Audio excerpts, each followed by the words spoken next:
अस्सलाम वालेकुम। इन दिनों मौसम की तब्दीली की वजह से नज़ला ज़ुकाम, गला ख़राब, खांसी के जो केसेस हैं, बहुत ज़्यादा रिपोर्ट हो रहे हैं। ख़ास तौर पर छोटे बच्चों में बहुत ज़्यादा जो केसेस हैं, वो खांसी, गला ख़राब के हैं। तो अगर आपके बच्चे को खांसी लगी हुई है, तो जान लीजिए कि कुछ खांसी के सिरप आपके बच्चे की हालत ख़राब कर सकते हैं। खांसी को मज़ीद बिगाड़ देंगे, खांसी के साथ-साथ बच्चे में साँस लेने में दिक्कत पैदा करेंगे।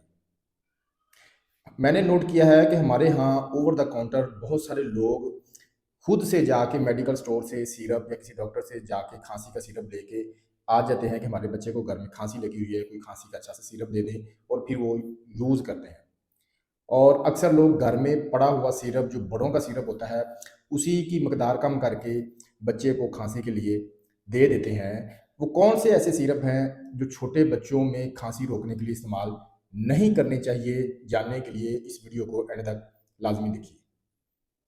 अगर आपके बच्चे को वेट कफ है, यानी कि बलगम वाली खांसी लगी हुई है, सीने में खड़-खड़ की आवाज़ आती है, छाती में रेशा है और अक्सर बच्चा खांसी करते-करते उल्टी भी कर देता है। तो ऐसी सूरत हाल में कभी भी बच्चे को खुश्क खांसी का सिरप, खांसी को रोकने वाला सिरप, खांसी को दबा देने वाला सिरप इस्तेमाल नहीं करना चाहिए। कौन से खुश्क खांसी के सिरप हैं? बहुत सारे हैं, लेकिन मैं आपको मिसाल के तौर पे 2-3 के नाम बता देता हूँ। मसलन डेक्स्ट्रोमेथोर्फिन, क्लोरफेनिरामिन, प्रोमिथाज़िन, ये जो दवाइयाँ हैं जिस शरबत के अंदर मौजूद हैं, ये खुश्क खाँसी की अद्वियात हैं। ये अद्वियात खाँसी को दबा देती हैं, सप्रेस कर देती हैं।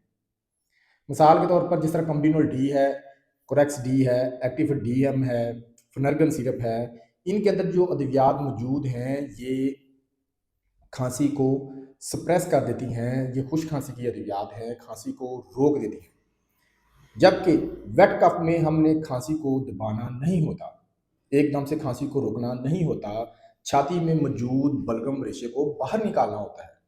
अगर हम खुश्क खांसी की अद्वियात इस्तेमाल करेंगे तो छाती रुक जाएगी, छाती में मौजूद रेशा बलगम रुक जाएगी, बलगम जम जाएगी, बाहर नहीं निकलेगी, जिससे खांसी और बिगड़ जाएगी। बलगम रुकने की वजह से बच्चे को सांस लेने में प्रॉब्लम होगी, सांस की नालियों में तंगी आ जाएगी। वेट कफ में हमने ये करना होता है कि बच्चे को ऐसे सिरप, ऐसी अद्वियात देनी होती हैं जो कि बलगम को पतला करे, बलगम को बाहर निकालने में हेल्प करे।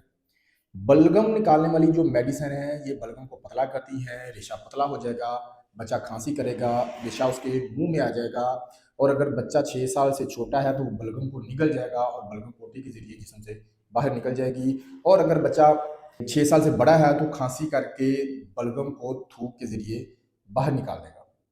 बलगम वाली खाँसी में हमें थोड़ा सब्र करना होता है, ये थोड़ा टाइम लेती है, ठीक होने में 2 से 3 दिन जो दवाई है इसका असर शुरू होता है और हमें खाँसी रोकने के लिए, खाँसी दबाने के लिए एफर्ट नहीं डालनी चाहिए।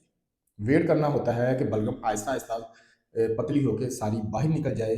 छाती यानी कि फेफड़ों में से सारी बलगम बाहर आ जाएगी, जब फेफड़ों से बलगम खत्म हो जाएगी तो खाँसी रुक जाएगी क्योंकि ये बलगम ही फेफड़ों में इरिटेशन पैदा करती है, साँस की नालियों में तंगी करती है, जिसकी वजह से ज़ोर से खाँसी आती है और खाँसी आती ही इसी वजह से है कि फेफड़ों में मौजूद बलगम जो है वो बाहर निकले। अब वो दवाइयाँ जो बलगम को बाहर निकालती हैं, उनमें मिसाल के तौर पर जैसे कि गुआफेंसिन, अम्ब्रोक्सोल, लिवोसाल्ब्यूटामोल, आईवी लीव्स वाले जो सिरप हैं, ये सिरप वेट कफ यानी कि बलगम रेशे वाली खाँसी में इस्तेमाल किए जा सकते हैं। ये बलगम वाली खाँसी के लिए होते हैं, बलगम को पतला करते हैं, बलगम को बाहर निकालते हैं। छोटे बच्चों में जो इस वक़्त सबसे अच्छा और कॉमन और सेफ जो सिरप समझा जा रहा है, वो यही है आईवी लीव्स वाला। मिसाल के तौर पर रोस्पान, कॉफर वगैरह जो है, ये आप छोटे बच्चों में बलगम वाली खाँसी में अपने डॉक्टर के मशवरे के मुताबिक इस्तेमाल कर सकते हैं। याद रखें कि अगर आपका बच्चा 6 साल से छोटा है, तो उसे कभी भी घर में कोई मौजूद या खुद से स्टोर से खरीद कर कुछ खाँसी का सिरप हरगिज़ इस्तेमाल ना करें क्योंकि ये उसकी खाँसी को मज़ीद बिगाड़ सकता है, साँस की नालियों में तंगी कर सकता है, बच्चे की हालत ज़्यादा ख़राब कर सकता है।